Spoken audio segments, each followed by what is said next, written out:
Assalamualaikum warahmatullahi wabarakatuh. Alhamdulillah wassalatu wassalamu ala asrafil anbiya'i wal mursalin sayyidina wa habibina wa maulana Muhammadin wa ala alihi wa sahbihi wa man tabi'ahum bi ihsan ila yaumiddin. Amma dan asdaqul hadis kitabullah wa khairul hadi Muhammadin sallallahu alaihi wasallam wa syarrul umuri muhdatsatuha wa kullu bid'atin dhalalah wa kullu dhalalatin finnar. Allahumma anfa'na bima 'allamtana wa 'allimna alladhi yanfa'una wa zidna 'ilma. Allahumma inni a'udzu bika an adilla wa dhalla wa zilla wa zalla wa adlima wa adlama أو أجهل يجهل عليه وصلى الله على النبي محمد والحمد لله رب العالمين. Ikhwat ad-din hafizahumullah, saudaraku hadirin hadirat bapak ibu jamaah salat zuhur Masjid Wal Asr hafizahumullah yang insyaallah selalu dijaga sama Allah Rabbul Alamin. Alhamdulillah, pertama kita panjatkan rasa syukur yang mendalam, terus menerus kita aturkan hanya kepada Allah Rabbul Alamin, Tuhan semesta alam ini yang begitu banyak memberikan kenikmatannya kepada kita yang luar biasa karena yang hadir tak pernah berhenti. Maka semestinya bapak-bapak ibu, rasa syukur kita, semangat bersyukur kita di jiwa kita ini harus terus mengalir. Kita persembahkan rasa syukur kita kepada Allah Rabbul Alamin dengan wujud syukur minimalis. Di setiap helaan nafas tidak lepas untuk selalu mengucapkan kalimat alhamdulillahirabbil alamin. Yang kedua, tentu salam dan salawat terus kita persembahkan kepada manusia terbaik, pemilik pribadi yang sempurna, teladan abadi bagi kita, Rasulullah Muhammad sallallahu alaihi wasallam, yang mestinya kita selalu berhubungan terus, connect terus dengan Nabi. Dan salah satu cara di dalam hubungan berkoneksi dengan Rasulullah adalah bersalawat, mengucapkan salam, salawat kepada beliau. Tak boleh berhenti bisa untuk selalu kita bersalawat dan bersalam kepada beliau. Dan semoga salam dan salawat kita kepada beliau, Allahumma shalli ala Sayyidina Muhammad wa ala ali Sayyidina Muhammad, bisa menjadi amal saleh kita dan kelak bisa menjadi syafaat bagi kita di akhir. Amin ya rabbal alamin. Bapak-bapak ibu hafizahullah, anugerah terbesar dalam hidup kita mungkin setiap orang berbeda-beda. Kalau ada orang lagi punya hutang dan ditagih sama yang ngutangi, dikejar-kejar, dicari-cari, saat sudah al-kepepet itu al-kepocok besok bayar penuh, tiba-tiba ada yang nelfon, saya mau bantu kamu untuk melunasi hutang. Maka sungguh saat itu adalah saat yang paling bahagia bagi dia. Sama ketika ada orang bertahun-tahun, mungkin puluhan tahun belum punya anak, tiba-tiba istrinya ngabarin ketika sang suami masih di kantor bahwa menurut dokter sudah positif. Tentu itu kebahagiaan yang luar biasa. Itu kebahagiaan yang menyangkut duniawi. Bagaimana dengan kebahagiaan yang menyangkut ukhrawi, akhirat? Kalau ditanya bahwa nikmat apa yang paling besar dalam hidup kita, nikmat apa yang paling berpengaruh dalam kehidupan kita, pasti kita akan berkata iman, ya. Iman, Muslim, keislaman kita, keimanan kita itu menjadi nikmat yang terbesar dalam hidup kita.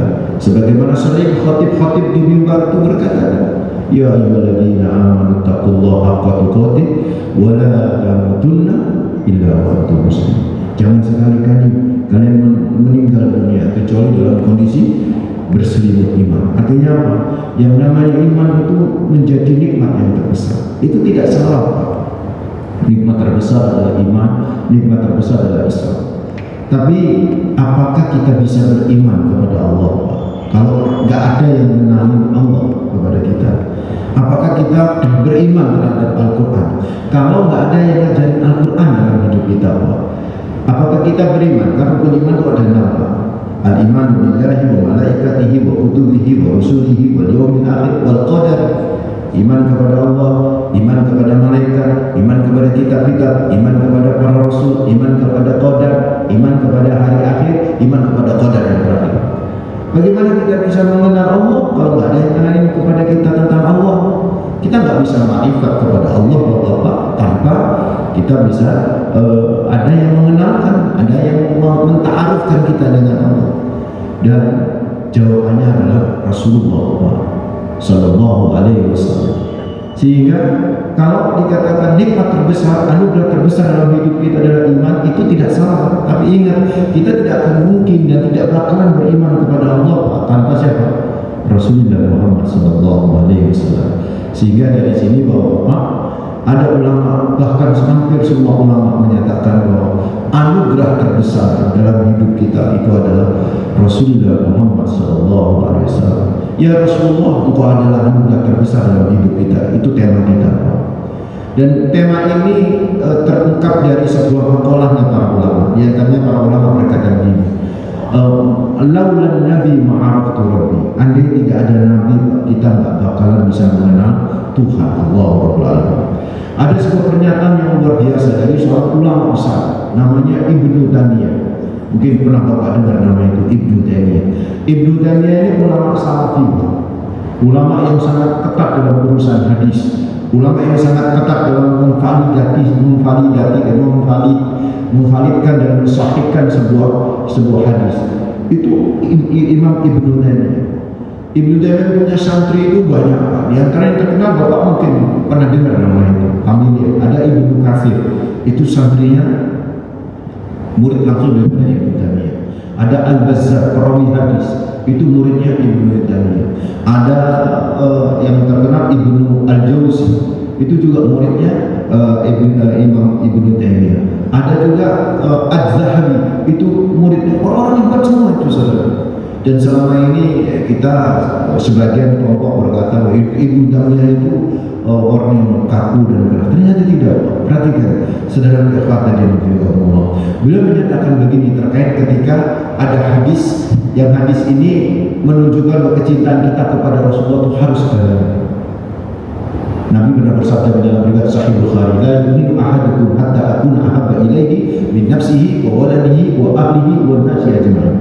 Tidak beriman, tidak sempurna keberimanan seseorang di antara kalian hingga menjadikan diriku, kecintaan terhadap diriku melebihi kecintaan terhadap dirinya, melebihi kecintaan terhadap anaknya, melebihi kecintaan terhadap keluarganya, bahkan melebihi kecintaan kepada seluruh manusia. Nah, ketika mengomentari hadis ini tentang betapa luar biasanya seharusnya kita tumpahkan cinta kita kepada Rasulullah Muhammad SAW, Ibnu Taimiyah itu berkata, kenapa kita harus mencintai Nabi Muhammad melebihi segalanya?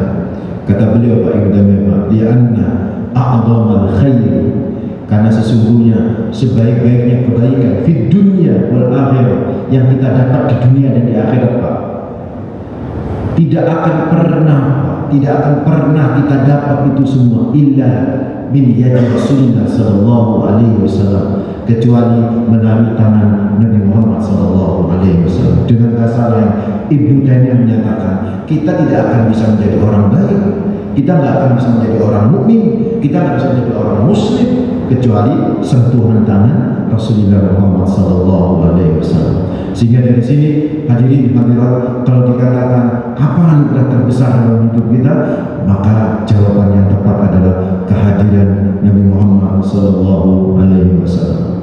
Dan ini diperkuat bahwa anugerah terbesar dalam hidup kita adalah Rasulullah adalah Al-Quran sendiri yang menyatakan seperti itu. Nanti bisa dicek ya, Bapak ya Ibu, dalam surat Al-Imran ayat 164. Allah berfirman dalam surat Al-Imran ayat 164, laqad manallahu 'alal mu'minin idh ba'atsa fihim rasulan min anfusihim yatlu 'alaihim ayatihi wa yuzakkihim wa yu'allimuhumul kitaba wal hikmata wa in kanu min qablu la fi dhalalin mubin. Apa kata Allah Rabbul Alamin dalam surat Al-Imran 164? Laqad, sungguh, manallahu 'alal mu'minin, Allah telah menganugerahkan, mengaruniakan kepada orang-orang beriman. Apa anugerah Allah kepada orang beriman? Apa karunia Allah kepada orang beriman? Idh ba'atsa fihim rasulan min anfusihim, yaitu ketika Allah mengutus sosok seorang rasul dari kalangan mereka. yang yatlu alaihim ayati, yang bertugas membacakan ayat-ayat Allah Pak kepada mereka, wa yuzakkihim, bertugas mensucikan hati mereka, wa yu'allimuhumul kitaba wal hikmah, mengajarkan kepada mereka Al-Quran dan Sunnah. Wa in kanu min qablu lafi dhalalin mubin. Wa in kanu itu artinya dan sungguh saudara, dulu mereka itu sebelum datangnya Nabi Muhammad lafi dhalalin mubin, berada dalam kesesatan yang nyata. Artinya apa Pak? Tanpa Nabi Muhammad kita sesat. Laula Nabi lafi dhalalin mubin. Andai tak ada Nabi Pak, kita berada dalam sebuah kesesatan yang nyata. Makanya pertanyaan tadi bahwa apa anugerah terbesar dalam hidup kita adalah Rasulullah Muhammad SAW.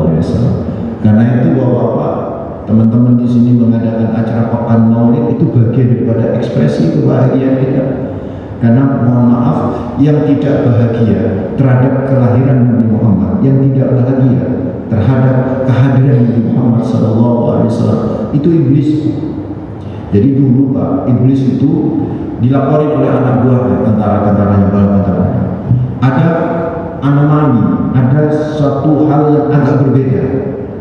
Hari itu Pak, ketika Nabi menerima wahyu pertama kali, itu tiba-tiba saudaraku, semua setan itu kumpul kepada rajanya. Rajanya setan siapa? Iblis. Laporannya cuma satu. Kok sekarang kita nggak bisa nembus langit gitu?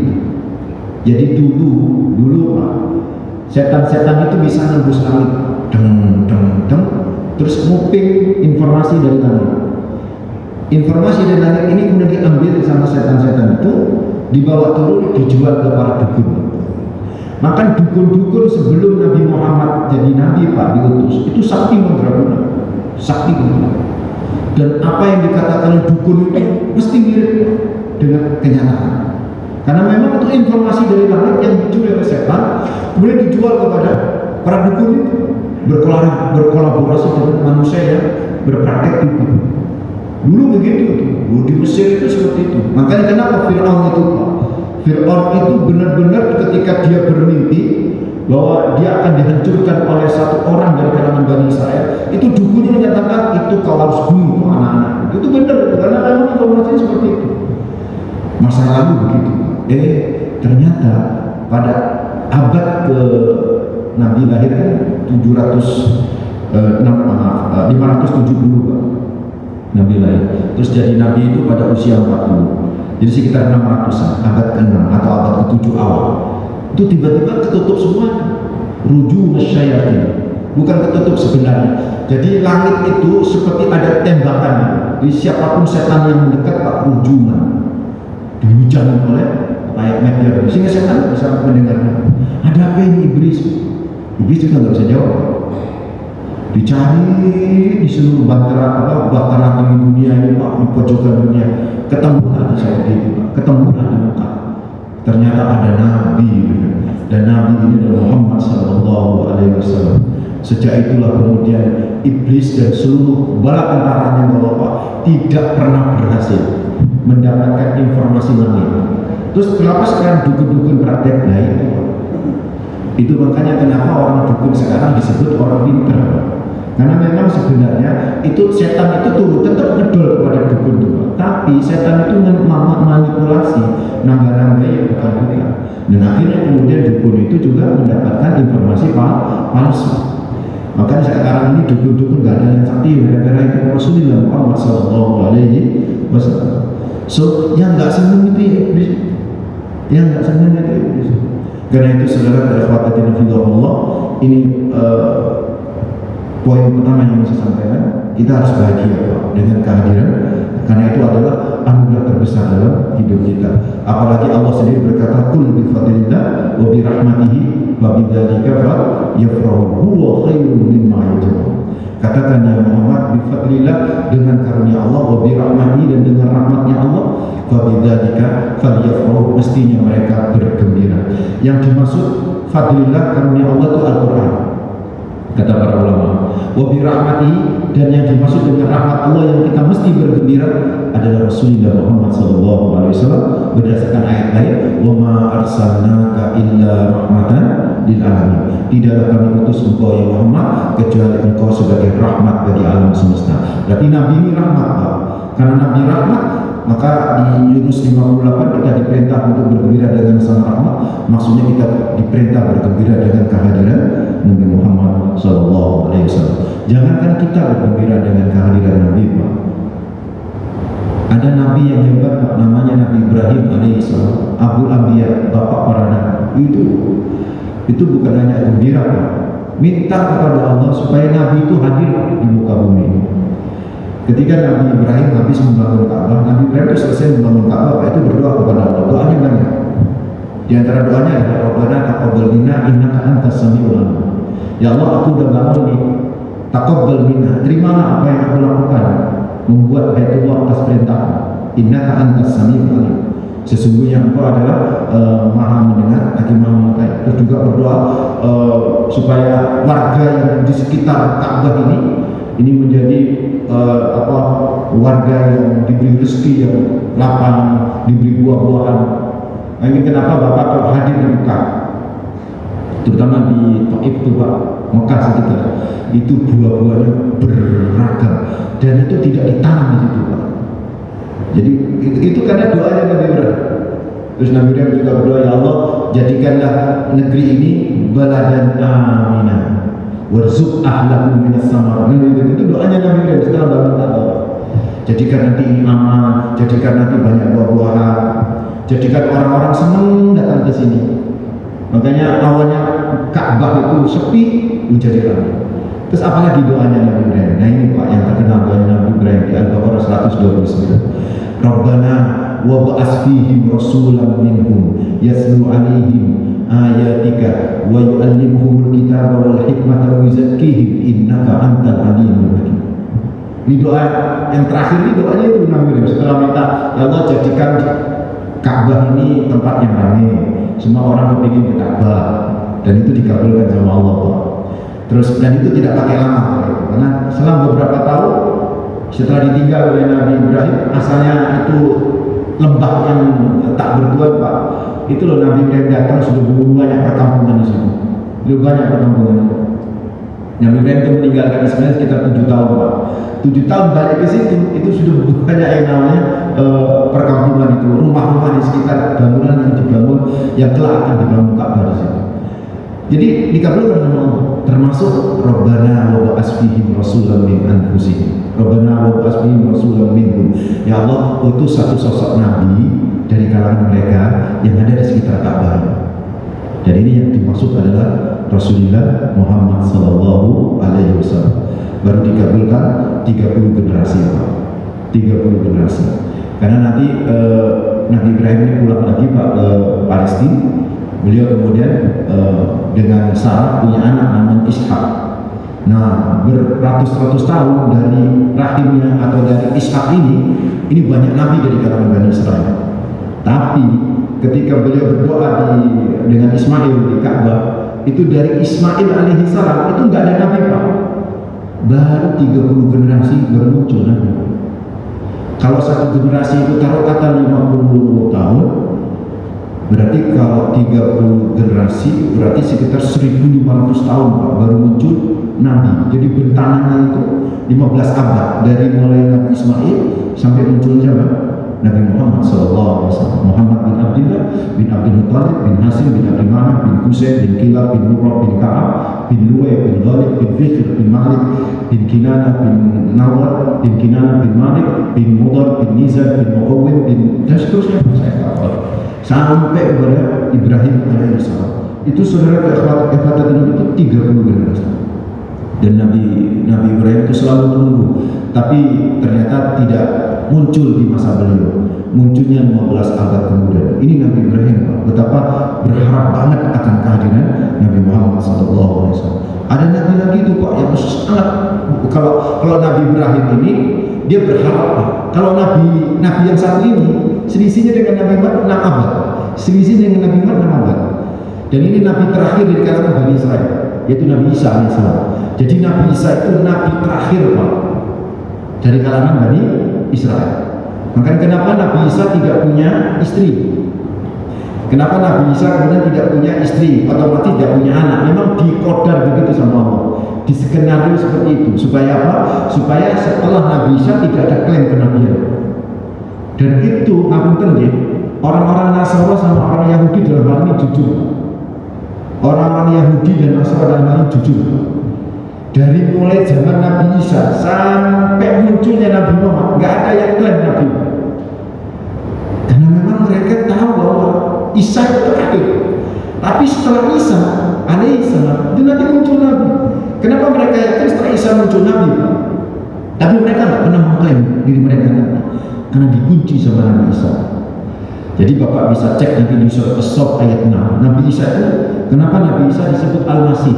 Al-Masih itu Pak, Ibu, Al-Masih itu dari kata siyah itu jalan-jalan. Jadi Al-Masih itu suka jalan-jalan. Jadi Nabi Isa itu menjadi Nabi pada usia 30 tahun. Terus kemudian beliau siyah Al-Masih, beliau berjalan-jalan ke umatnya ke kalangan Bani Israel, berdakwah Pak, mengemban amanat kenabian itu 3 tahun. Dan pada usia 33 tahun beliau diangkat ke langit. Dan kelak di akhir zaman, bapak-bapak, ibu-ibu, beliau diturunkan dalam usia yang sama, 33 tahun. Dan beliau justru beliau di bumi lebih lama ketika di akhir zaman, 7 tahun dalam sebuah riwayat. Pas waktu jadi nabi, beliau cuma 3 tahun. Tapi 3 tahun ini mantep banget. Maka beliau disebut Al-Masih. Al-Masih itu yang suka banget jalan-jalan. Maksud jalan-jalan itu menyampaikan wahyu itu kepada umat. Dan apa yang disampaikan? 3. Di surat As-Saff itu cuma 3. Agenda besar Nabi Isa itu cuma 3. Wa qala Isa bin Maryam ya bani Israil inni rasulullah ilaikum musaddiqan lima baina yadayhi min at-Taurat wa mubassiran bi rasulin ya'ti min ba'di ismuhu Ahmad. Falamma ja'ahum bil bayyinat qalu hadza syihrun mubin. Ada 3 agenda. Ini 3 agenda ini Masya Allah. 2 tekan. 2 agenda Nabi Isa ini tekan. Agenda yang ketiga ini mereka beliau semua dengan agenda yang ketiga. Apa 2 agenda yang pertama? Yang pertama apa? Inni Rasulullah ilaikum. Di kemana-mana Nabi Isa itu ngomong, Bani Israel, inni Rasulullah ilaikum. Aku utusan Tuhan, bukan Tuhan. Begitu, saya itu bukan Tuhan. Begitu kemana-mana ngomong begitu. Karena nanti kan di akhir zaman ada yang mengklaim Isa itu adalah Tuhan. Itu sudah ngomong kemana-mana. Nabi Isa itu kerosok, bahwa kelak dia akan Tuhan. Maka kemana-mana dia ngomong, ini Rasulullah ilaikum, ya Bani Israel, saya ini utusan Tuhan untuk kalian, bukan Tuhan. Ini tegang beliau, urusan ini tegang, karena ini sudah menyangkut frame yang sangat berat di saat itu, tegang. Yang kedua yang tegang, beliau kan dikejar-kejar yang Nabi Isa. Maka akhirnya Nabi Isa kemudian di versi teman-teman kita Nasrani, keyakinan mereka kan disalib. Itu kan kolaborasi dengan orang-orang Romawi. Jadi orang Romawi kan agamanya pagan. Pagan itu agama yang percaya luhur, tidak percaya agama langit. Nah Nabi Isa ini kemudian dikejar-kejar oleh orang Romawi. Nah orang Yahudi nompleng untuk ikut membunuh Nabi Isa. Maka Nabi Isa tegang. Nabi Isa itu kemudian kemana-mana ngomong, musaddiqan lima baina yadayya min at-Taurat. Saya ini loh, apa yang kalian Yahudi mau bunuh aku? Saya ini musaddiqan lima baina yadayya min at-Taurat. Saya ini membenarkan Taurat. Saya ini membenarkan apa yang dibawa oleh Musa. Saya ini hanya melanjutkan dan merapikan serta mensempurnakan. Kenapa kalian mau bunuh saya? Tegak. Ini agenda kedua. Nah, agenda ketiga ini yang Nabi Isa itu terhibur, Pak. Makanya kalimat Allah di situ kalau Bapak cek di surat As-Saff ayat 6 itu ada kata wau, Pak. Jadi kalau ya Bani Israil inni Rasulullah ilaikum musaddiqan lima baina yadayya min at-Taurat. Antara agenda pertama sama kedua itu enggak pakai wau. Karena memang itu seolah satu agenda yang memang sangat berat. Wa mubassir ada waunya. Agenda ketiga, mubasysyirun bi rasulin ya'ti min ba'di ismuhu. Dan saya ini pembawa berita gembira. Itu kata Nabi Isa. Jadi kata Nabi Isa. Di kemana-mana Nabi Isa itu ketemu umatnya Bani Israel, saya ini pembawa berita gembira, berita yang nyenengno. Lihat kok Pak, bawa berita gembira harus sampai cemburu orang. Bawa berita gembira mesti juga gembira. Nabi Isa itu sambil senyum-senyum. Saya itu bawa berita gembira loh. Di Rasul tentang sosok seorang Rasul, yakni yang datang di setelah aku. Ismu Ahmad, namanya Ahmad. Ini dikunci Pak sama Nabi Isa. Datang setelah aku. Setelah aku datang, itu namanya Ahmad. Udah dikunci dengan nama Ahmad. Saya itu sempat meneliti ya. Lah ya apa anehnya sih? Dua anak itu dijenengi apa? Ahmad Pak. Di kalangan Bani Israel itu untuk mengklaim bahwa anaknya jadi nabi, penerus Nabi Isa. Tapi coba sekali lagi, ini jujurnya orang Bani Israel Yahudi. Dari mulai zaman Nabi Isa ngomong kayak begitu sampai munculnya Nabi Muhammad, gak ada yang klaim dari kalangan mereka. Atau pura-pura namanya anaknya dibuat nama Ahmad atau gak. Karena nama Ahmad ini Pak, ini nama yang asing di kalangan Bani Israel. Nama yang aneh Pak. Makanya sekarang masih wani gitu. Gak ada yang mana. Jadi kalau ada yang kemudian ngasih anaknya dikasih nama Ahmad, itu ketahuan Pak. Kamu ini dari mana kamu nama Ahmad? Ahmad ini bukan nama dari kalangan kita. Gak berani Pak. Sampai munculnya Nabi Muhammad Sallallahu Alaihi Wasallam. Dan yang luar biasanya Pak, Ahmad ini ada tiga penafsiran. Ahmad itu nama, atau Ahmad itu sifat, atau Ahmad itu kata kerja. Kalau Ahmad itu nama, benar-benar nanti setelah Nabi Isa itu ada Nabi yang bernama Ahmad. Atau Pak, Ahmad ini kata sifat, itu isim tafdil. Tafdil itu superlatif. Jadi kalau Hamid itu artinya memuji, kalau Mahmud dipuji, kalau Ahmad yang terpuji, itu sifat. Kayak misalnya nama pejuang perempuan di Indonesia yang terkenal siapa? Halo, siapa? Kartini. Bukan. Kartono. Kartono. Perempuan. Wah, apalagi Junyadin, bukan Pak Adun. Namanya Harun. Namanya Harun. Ibu kita Kartini, putri sejati, putri yang mulia, Harun namanya Harun. Jadi itu sifat kan? Namanya Harun. Harun ini bukan nama, tapi sifat mensifati ibu kita Kartini. Nah, ada yang menyatakan ismuhu Ahmad, namanya Ahmad. Jadi nama Nabi setelah Nabi Isa itu bukan Ahmad sebenarnya, tapi Ahmad ini sebagai sifat, yang artinya namanya lebih terpuji dari nama saya. Begitu seorang Nabi Isa berkata. Dan itu memang benar. Benarnya kenapa? Tidak ada satupun Nabi yang namanya lebih terpuji kecuali Nabi Muhammad SAW. Contoh, nama Allah sama Muhammad sejajar dengan yang benar buat ini Pak. Yang benar Allah Muhammad. Jadi yang di dunia. Kalau kadang-kadang ada orang Allah ada di atas, Muhammad ke bawah, itu malah nggak boleh. Itu sejajar. Kenapa sejajar? Sahadat pun sejajar. Asyhadu an la ilaha illallah wa asyhadu anna Muhammadan Rasul. Sejajar. Bahkan Nabi dalam dia menyatakan namaku itu di mana-mana tercantum itu di surga. Di surga itu tercantum. Ada di daun, di tiang-tiang itu Muhammad. Maka ketika Nabi Adam melakukan kesalahan, Nabi Adam pernah kan melakukan kesalahan, makan buah khuld. Apa? Nabi Adam kan berdoa kepada Allah minta ampun. Rabbana zalamna anfusana wa illam taghfir lana wa tarhamna lanakunanna minal khasirin. Dia punya Allah tidak menjawab. Baru dalam sebuah riwayat Imam Al-Hakim dan kitab Al-Mustadrak, baru ketika wa bihaqqi Muhammadin lima ghafartani, menyebut nama Muhammad, Nabi Adam.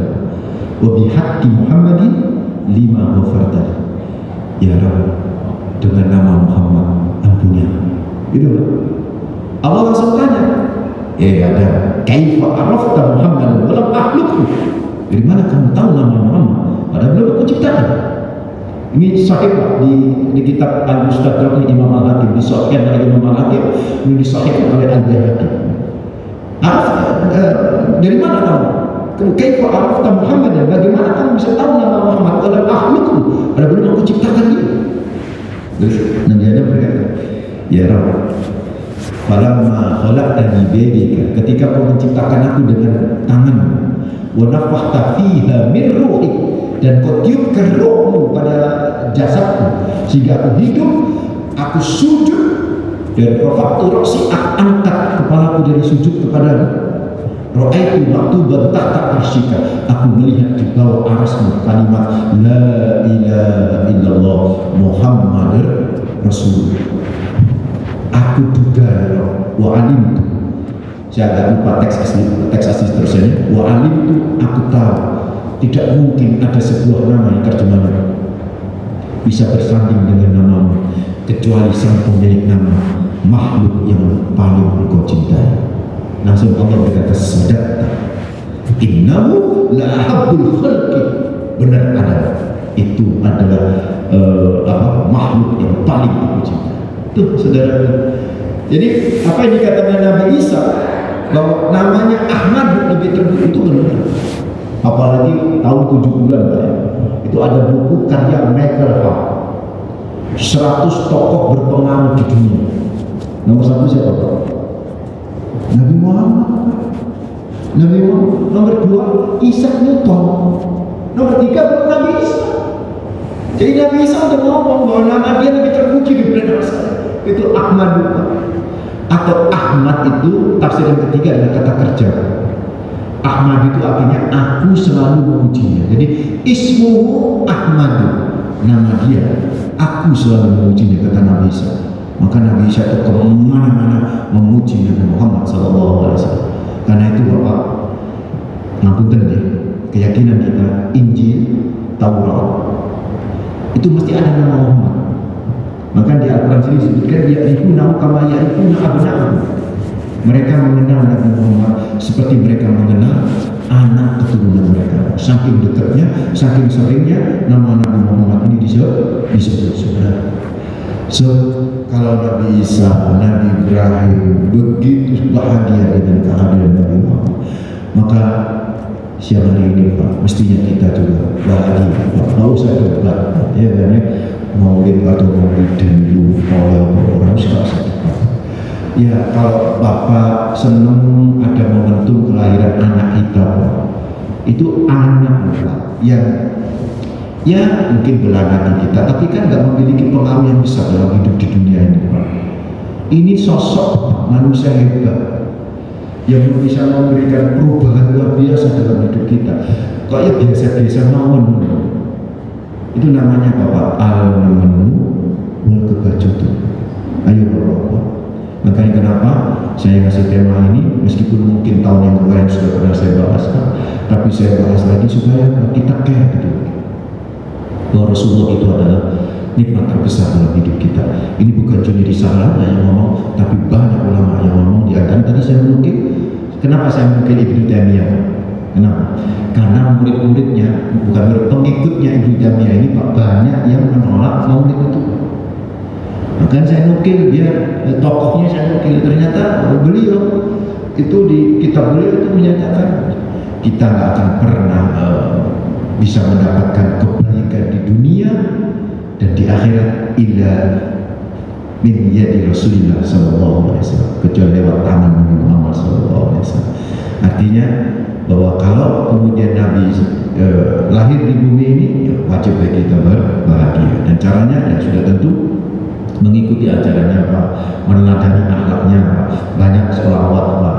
Yang keempat, memperjuangkan Pak, sebarkan tuh ajaran Islam kemana-mana aja, share, ajak orang ngaji. Dan yang keempat, yang kelima Pak, kalau bisa punya niat untuk ziarah kepada Rasulullah, yaitu ziarah ke Madinah, otomatis juga umroh Pak atau haji. Itu cara kita berbahagia dengan kehadiran Nabi Muhammad. Ada 5 Pak. Yang pertama syariat. hidupkan syariat Nabi. Yang kedua, teladani akhlak Nabi Muhammad. Yang ketiga adalah berselawat kepada Rasulullah Muhammad SAW. Yang keempat, Bapak, itu adalah menyebarkan syariat itu, Pak. Ajak saudara-saudara kita sing gak salat, ayo diajak dirangkul, Pak. Sing kudu nglakoni syariat sempurna, ayo kita dakwahi, kita bina, Pak. Jangan dibinasakan, Pak. Kita ajak dan diinjak-injak, Pak. Itu dakwah Nabi Muhammad yang dulu. Dan yang kelima, harus di hati kita punya niat ziarah kepada Rasulullah Muhammad SAW.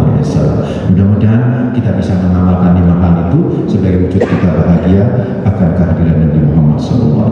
Wallahu a'lam bishawab. Kita istighfar, astaghfirullahaladzim, astaghfirullahaladzim, subhanakallahumma bihamdik, asyhadu an la ilaha illa